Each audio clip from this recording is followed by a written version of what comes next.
there, heard it right here in the middle of the Xbox booth, right here in the middle of the E3 show floor. Now, last year we got our first glimpse at Rainbow Six Siege and all the brutal destruction that entailed, and a closer look at Tom Clancy's The Division. Well, this year we're learning so much more about both games, and that's why these two gentlemen are here with Siege and The Division. Scott Mitchell and Ryan Barnard are here, everyone.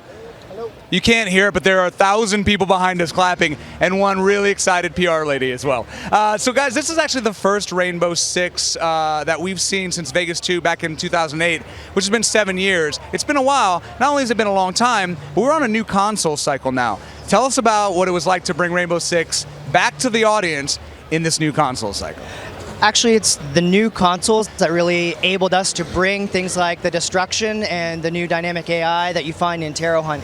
Without the new consoles, without the Xbox One, it would have been really difficult. So that's why we were in development for so long, but we just weren't really happy with what was going on. And then when we introduced the Siege gameplay and everything, then it all came to fruition when the new consoles came out. So one of the hallmarks of the series is obviously teamwork. What we've seen of Siege so far, very clearly, you need the people around you to help you out. So how does the teamwork actually play a factor in this particular game? You really need to depend on your teammates. Everything changes in the maps constantly. Whether you're playing PvP, whether you're playing Terror Hunt, you really have to communicate all the time.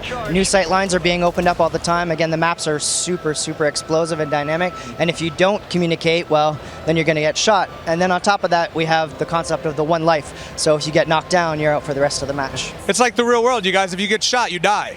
It's a thing that happens in the real world. And other things that happen in the real world, and you touched on it earlier, with this new power, these new consoles, you've got destructible environments that have happened in the past, but now it's a very real gameplay addition. Tell us about those. The destruction in Rainbow Six Siege really represents the base of our new gameplay.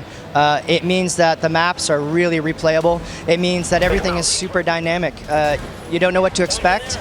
Players are constantly having to change their tactics, and depending on which operators they choose, the game changes even more.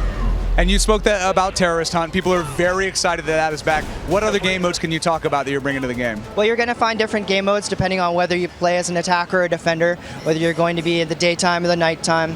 You've also got the siege generator, so you can kind of customize matches, etc. You're going to see things like extracting a hostage or protecting a VIP, planting or defusing bombs, etc. Very cool. So in addition to the counter-terrorist units that we can play from across the globe with new operators and new tools, what else can you tell us about that particular set of the game?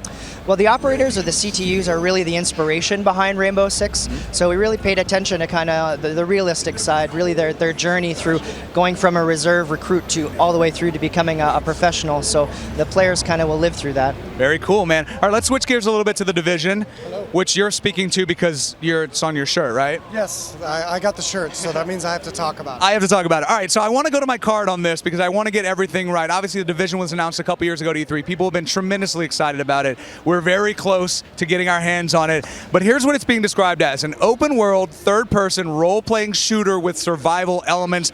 Did I miss anything in the description of that title? No, maybe. RPG and skills, possibly. No, it's actually a good mouthful and kind of a good summation of the game. You know, it's a mix of a lot of different genres.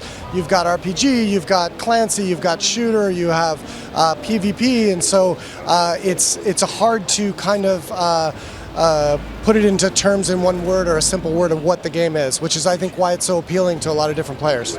And in a game this ambitious, this challenging to develop, we're finally nearing fans getting their hands on it with the beta, and for those Xbox One gamers, they're actually going to get exclusive access to the beta. How excited are you to finally get it into people's hands? And tell us a little bit more about the Xbox One access in the beta. Sure. So, first of all, you know, the team globally couldn't be happier to be getting this into the hands of the players. So beta coming in December for those of you who are lucky enough to own an Xbox One or smart enough to own an Xbox One.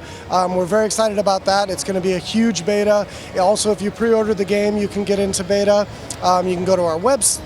We can go to our website and You can enter a raffle to get into the beta that way. So we're very excited for to get the game in players' hands. So it's literally impossible for you to not find a way to get into the beta. So get on that internet. And speaking of the internet, you guys announced the Dark Zone. People went bananas over how brutal it was. Tell us a little bit more about what they saw. Yeah, so that was a great example of what we call a multiplayer space. So when you go into the Dark Zone, it's kind of like a lawless area as an agent. So you're cut off, your system reboots, and then it's kind of up to you on what happens beyond that point. So we don't like to call it a PvP space, or it's definitely not a battleground or a multiplayer map.